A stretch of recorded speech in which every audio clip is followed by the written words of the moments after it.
Assalamualaikum warahmatullahi wabarakatuh. Salam NKRI harga mati.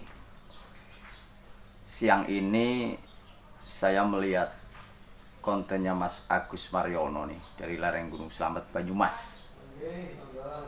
Mungkin bagi beberapa orang menganggap ini mengada-ada. Bagi pihak yang lain juga menganggap ini buang-buang waktu aja, yaitu trendingnya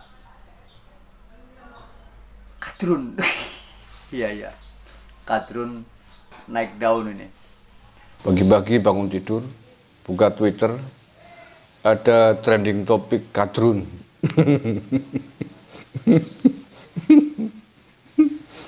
Pagi-pagi kadrun menjadi trending topik. Menciri-cirikan kadrun di Indonesia nih. Akunnya namanya PDF King.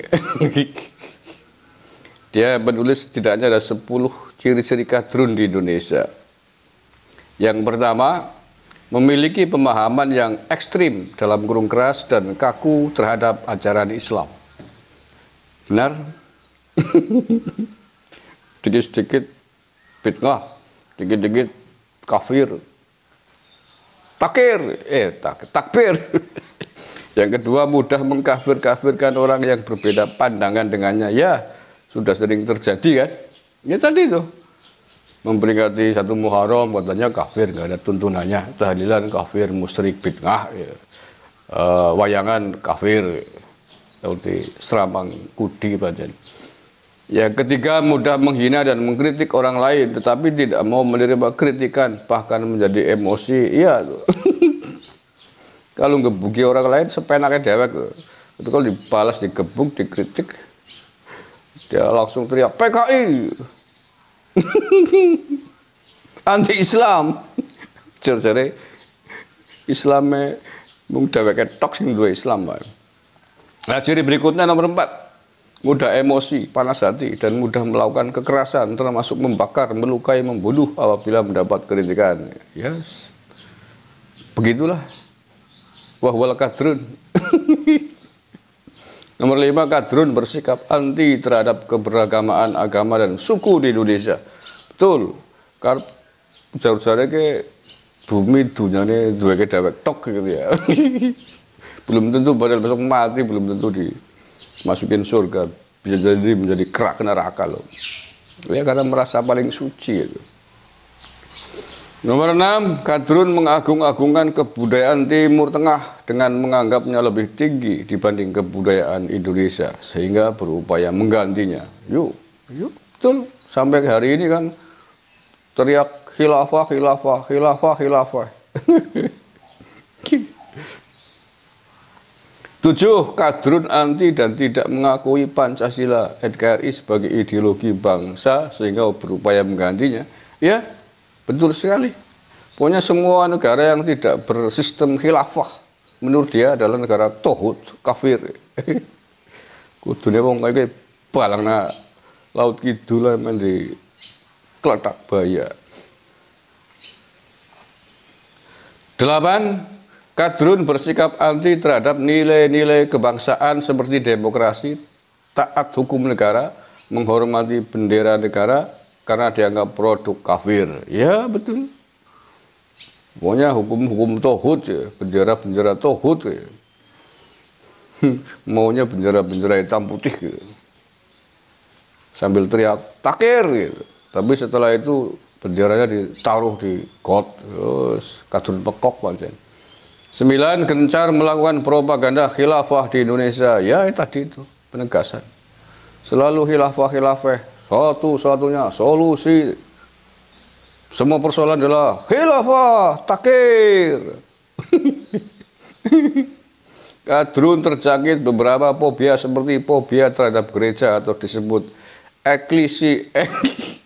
eklesiofobia, fobia terhadap etnis dan budaya Tionghoa atau sinofobia, fobia terhadap patung atau automatonofobia, fobia terhadap komunis atau komunisfobia.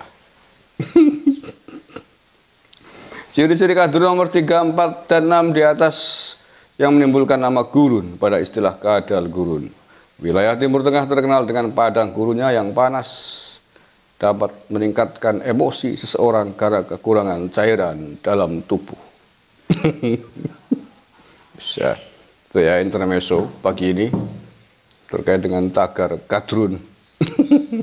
Tapi konon ceritanya ini kadrun kadal gurun dalam bahasa Arabnya disebut dob. Nah, itu dob itu bisa jadi adalah makhluk kutukan dari dua bangsa Bani Israel yang berkarakter buruk, jadi dikutuk menjelma menjadi dob. Maksud saya beginilah, apa yang dijelaskan oleh Mas Agus ini, bahwa ada 10 ciri-ciri kadrun ini perlu dicermati nih, bahwa bagi yang tidak suka istilah kadrun nggak apa-apa lah, ganti aja yang lain. Tetapi prinsip bahwa 10 ciri-ciri ini itu betul-betul fakta ada di Indonesia, yang jelas-jelas ini telah menciderai keberadaan NKRI, menciderai soal kebersamaan yang sudah ada di Indonesia. Jadi misalkan beginilah, orang yang kemudian tidak sepakat atas tindakan orang lain, di dalam ideologi Pancasila itu ada istilah toleransi. Bahkan di Islam pun ada. Bagaimana Islam itu menerapkan yang namanya basyira wa nadhira, memberikan kabar gembira dan juga mengingatkan, bukan kemudian mengvonis, bahkan menghakimi, bahkan langsung menjatuhkan vonis. Ini kan orang-orang yang terbalik logikanya sebenarnya.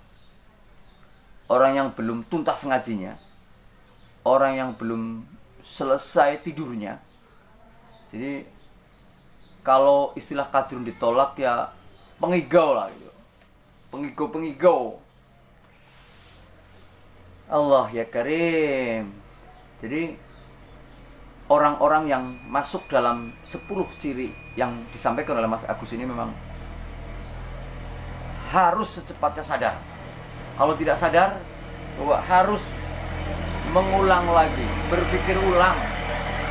Jangan-jangan memang tidak pantas hidup di NKRI ini. Jadi begitu indahnya Indonesia, dengan berbagai macam budaya yang ada sadranan, ada muharraman atau syuroan, ada muludan. Bagi yang nggak suka ya diam atau menghormati. Kalau memang itu bid'ah, itu syirik, biar dia sendiri yang menanggung resikonya, kan itu. Karena hakikatnya agama itu kan privasi, bro, ya. Jadi sekali lagi perlu direnungkan soal 10 ciri kadrun. Kalau yang tidak sepakat kadrun, 10 ciri pengigau yang harus dibangunkan karena masih tidur, yang harus ditarik karena kakinya masih di langit. Begitu aja, Lor.